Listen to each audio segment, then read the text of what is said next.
Welcome to the Collective Draft League. This is just when I started the recording, that way people don't have to wait tons. The stream has been going on for a little bit, but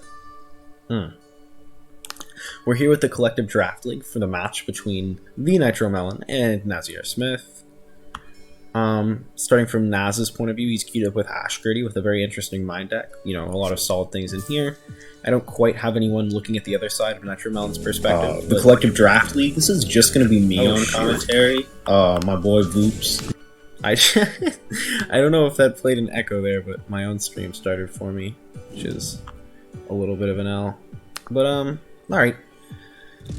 Currently, Nazier still does not have a play. The NitroMelon playing Torture, trying to get him to discard the Harvest Sphere, which is one of the big power cards in Melon's deck. And then, yeah, still waiting for Naz to make that choice. The stream just went live on my end again. I'm on a 5-minute delay, so I've got to change that. They've also changed the whole UI for me here, so I'm doing that and not quite commentating because I'm missing my lovely partners, which is a real bummer. But, you know, it is what it is. Sometimes you just miss the match, sometimes you're just a silly little bad commentator boy. Hopefully the match isn't going too crazy. It's not. Nazier is just playing a Magic Dave on the field, and all in all, very standard early game, not tons of drafts going out. No one being super aggressive. But, you know, that's just sometimes how it be. Alright. Turn 3, starting off live here. Sanitation Saboteur. You know, even if you're not really playing it with super big Drowlog intentions in mind, I mean, Naz is the Drowlog person, but even when it's just played down on the field, it's a vanilla 3/3 with Overrun, which is a pretty solid card. I now have to go spam my Twitch link and advertise for the video game as I try to commentate this, because I'm just a lonely little boy all by myself, which is a real fucking bummer, but, you know, that's just how it be sometimes. We be improvising. TheNitroMelon versus NazSmith is live. Boom. Is anything interesting happening? I hope not. There's a Doomwalker Scout played by presumably Naz. I am pinging everyone that the game is live, and also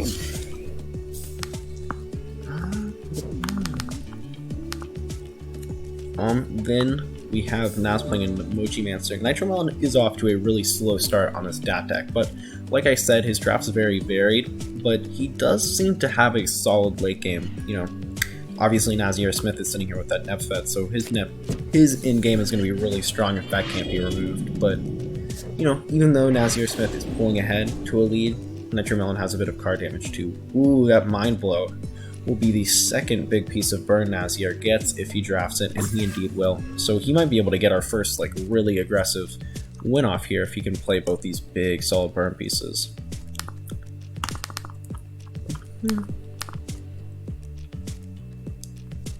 Really hoping my computer doesn't in fact crash as I try to commentate this. It's kind of chugging along, which is a bit of a bummer, but, you know.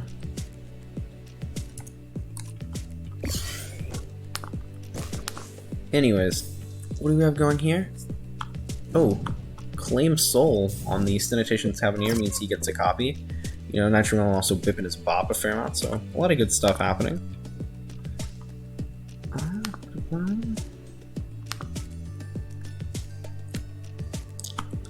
Anyways, this has been a pretty slower board state so far. I mean, obviously, what we can see from our point of view is that Nazier is threatening a whole bunch of burn, with a whole bunch of burn in his hand, so he might be able to deal a lot of quick damage early. But, you know, as it's standing, this is probably one of the slower starts we've seen so far in regards to board position. You know, neither player in the draft really got crazy early game, more focusing on mid-rangey stuff, so we can see the results of that with a little bit of a slower early game progression. But I do imagine Naz will be pushing face pretty hard, knowing that he's got all this burn.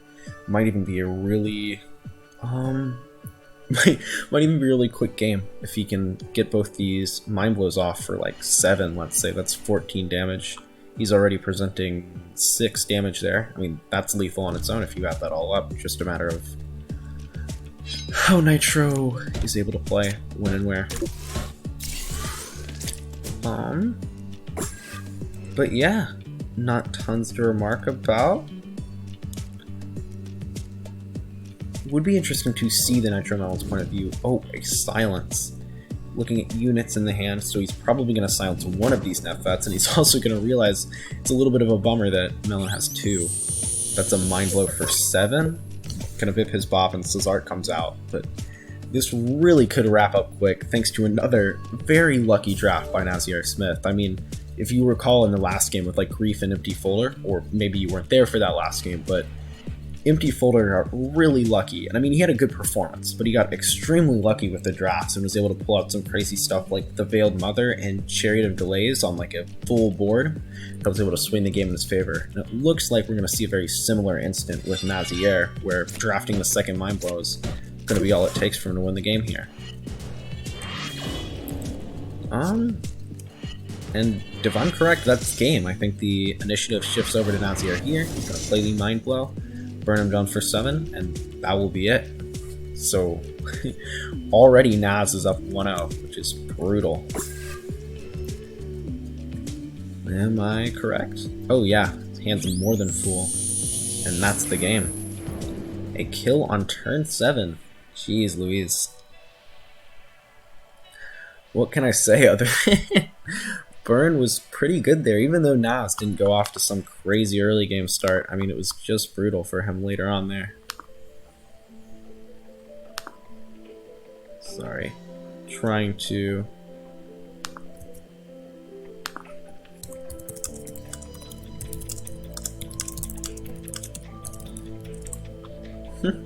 Risky saying he would be willing to commentate if he had known prior, but honestly, I really, you can hop in at any point. This is not a super official showdown here.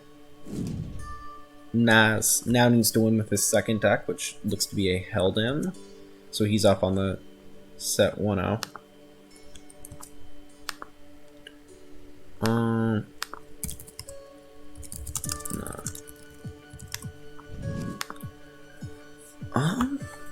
Oh, I might want to... I'm going to go ahead and switch to...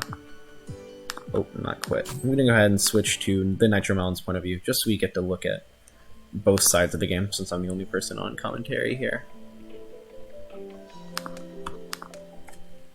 We get to take a look at this Dat deck that Naz was playing both times, and he gets another Garlic Bread Vendor start, which is interesting to see.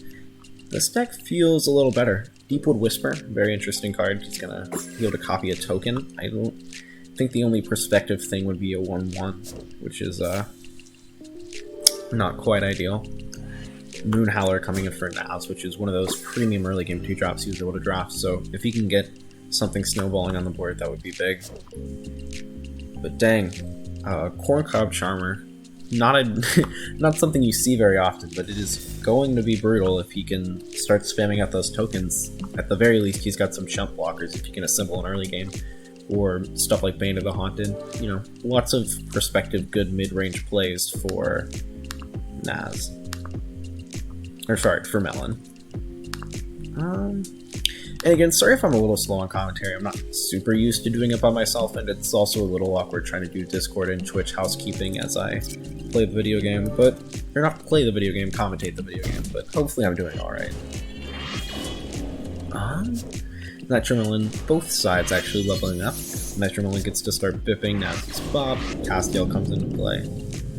Some interesting draft options here. If I were Melon, I think it's a pretty quick take on the Mind of War, just because you're going to need a late game bomb that you aren't currently holding in hand, so I think Mind of War would be big as far as a potential tempo swing in the future, and he's already got some great plays charted out for these next few turns with the cards in his hand, and yeah, NitroMelon is indeed going to grab the Mind of War.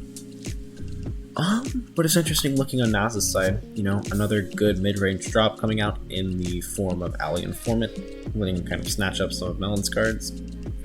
And in general, he's got a little bit more of a dominating board position. Lots of different perspective plays. Are the corn cobs plants? No, they're not. Or at least if they are, I can't tell by the little token you have, but that would be interesting if... oh, Regretful Choppers when you play a plant anyways, so that line wouldn't quite work out, but... you know, lots of different things that Melon could do here. I guess maybe if it was me personally, I would play the Bane of Haunted on one of the units, probably the Bip and Bop. That way you have multiple mid-range things attacking. Naz, if he wants to get the EXP, is forced to block in an awkward way. And the Vein of Haunted will indeed go down. So yeah. And then we just see the turn pass. So that's 7-7. We'll maybe claim a unit's life. Oh! No attacking with it, which is interesting. You know, sometimes it just be like that. Maybe he just wants to keep it saved as like a blocker for these meaty or mid-range units that are coming out, but you never can tell. Gone with the Wind, a pretty solid draft. A lot of good mid-range stuff that Melon can still do. And the game ultimately looks pretty even. It's going to come down to the late game drops. Does Naz have, you know, an off affinity Nebfet in this deck, or I don't really know. He's running some stuff on red. Like I know he has Iora as a neutral late game drop. Infernal Fiend exists in that draft, I think, but it doesn't seem like Naz's strength draft was very heavy on late game. He didn't get the big stuff like Worm Behemoth. I believe actually NitroMelon is backing Worm Behemoth and Sandana and all that stuff as far as strength goes. Or hopefully I'm not mixing that up. Anyways, I don't think Naz has heavy strength late game. So if NitroMelon is able to write this out, drop that value bomb Mind of War, the game is looking stalled for him. But Desert Guardian hitting the field is pretty brutal because now Corncob Charmer is going to die. And it didn't quite get a kill on something like that Moonhowler. So even if it dealt a little bit of base damage, it ultimately was all for naught. It was also interesting to see the Gone with the Wind on the Alien format, because I suppose I would have expected that to hit a later drop, especially because this is probably coming down to, you know, who has a better late game preparedness. If Mind of War can come out unchallenged on whatever big thing Naz brings out, and instead, ooh, that is a brutal draw out of Nitro's draft. A really valuable unit that, especially because of the low attack stuff on the field right now, is going to be able to trade for a lot. In turn, Nitro will bring out his own. But, yeah. Oh, and gets to buff it to 4-5, which is a pretty nice stat total for claiming the life of something. In the end, another very mid-range game. It's interesting. I guess if I had to call it now, even though Naz has the life lead by a considerable margin, it feels like NitroMelon is going to have better late game plays with, you know, a potential board clear, a Mind of War, and I just don't know that Naz is going to have some sort of crazy late game bomb unless he grabbed it in draft.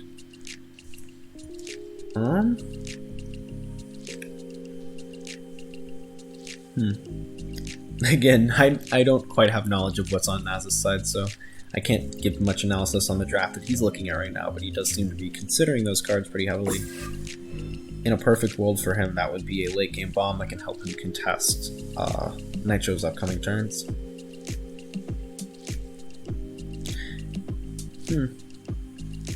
I don't totally know what the correct play is if you're him. You probably would want to take down that Castiel and maybe Plague of Nightshade on, because you duelist, you pass it to Naz, and then if Naz plays a big unit, you can Plague of Nightshade. Yeah, that looks like the line to be considering. If that happens, then I think Melon could easily pull ahead here. Ooh, Frog's Caliber is going to buff up whatever early game stuff Naz has to be pretty threatening. But that can also get Mind Award on turn 9, which Nitro will have initiative again, and can do that to prevent even any kills with like a duelist. Buffing up the life lead was interesting because that gave them both HP, and it seemed like Naz was the person that was really doing well in the life game. To reset it to neutral seems a little weird of a play for him. Not necessarily bad, but you know. Board is clear. Dat is actually getting him to level up a little earlier because he's been, or not earlier. I think actually that was, no, he hit it later. But being able to have Cesark, the hero reward, on an empty board already serves him well, especially when he's about to dump a whole bunch of mid-game drops. Probably Mind of War, whatever Naz brings out. It does seem like we might get our first 1-1 in these set of games, so that's pretty interesting. Whew. Overall exciting stuff. I can send you other side on Discord from Huavka.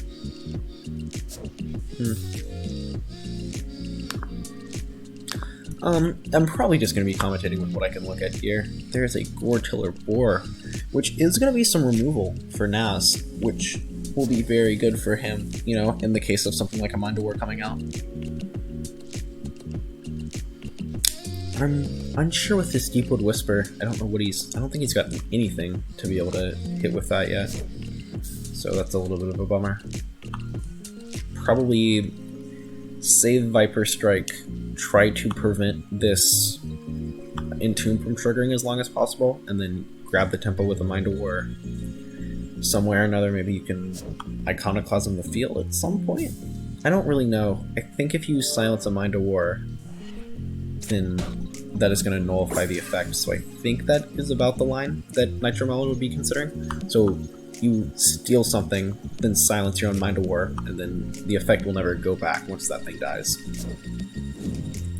Yep, there goes Mind of War. I guess you can also, yeah, you can grab the Gore-Tiller Boar itself, threatening a whole bunch of EXP game with these Sage of Savageries that entered the field, and it looks like Melon's really pulling ahead, unless Naz has an answer. I don't really know what hard removal Naz was able to grab in his draft, so I don't know what to be looking for.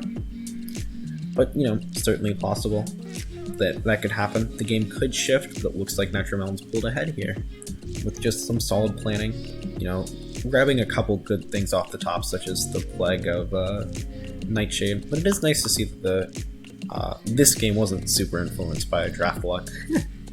Not to discredit Naz's win or anything.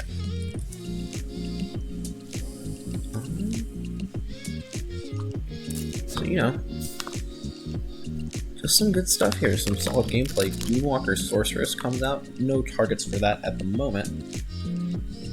But, you know, just another threat that's entering the field, which is pretty relevant.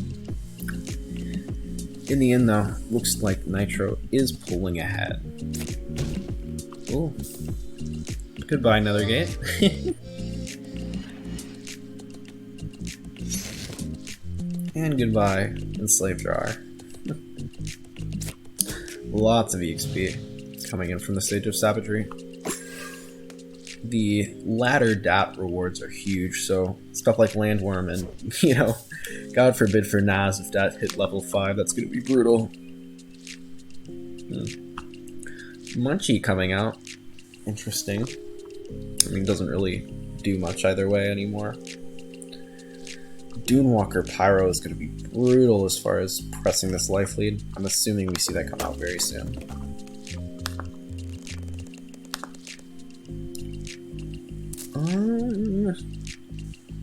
Not much else to say. Just a pretty decent mid-rangey game with a deck with more kind of controlling threats won out in the end. We have yet to see NitroMelon's other deck because this DAT has been played both times, I believe, so... We do see Viper Strike coming out, so probably Dunewalker Pyro after that, so that Nitro can press the lead and hopefully win the game.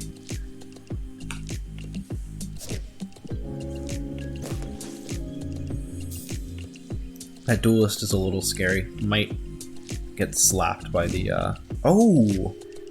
Dang, I didn't quite realize that's how that worked with the hero rewards being tokens. So Deepwood Whisper is going to grab Cesart for NitroMelon and get him another Duelist in play. Probably... Well, I guess it doesn't really matter because Nitro has initiative, so he's not super worried about something crazy coming out to kill the Mind of War. But, yeah, not great to silence all units yet, but it might be worth considering if he hits level 4 and doesn't think he can hit level 5. But gosh, 8 EXP coming in makes it really brutal for Naz to win, because once DAT hits level 5, I mean, that's one of the level up awards that's just a game ender. Speaking of game enders, Doomwalker Pyromancer finally hitting the field and just threatening so much damage. I believe that's 14 plus 5 coming in, so 19. I don't think that quite kills, but dang, does it get close. The game history is just, oops, all Sage of Savagery. And yeah, I do not really see an out for Naz here, unless Nitro decided to draft that heroic interruption. I think it was pretty much no way he can lose on this one. But I mean, wouldn't it be crazy to see if I was wrong? 1-1 though. That's really interesting to see the set tie up. And Naz is going to forfeit, yep. Thus, we move into the Collective Draft League's first ever third game of the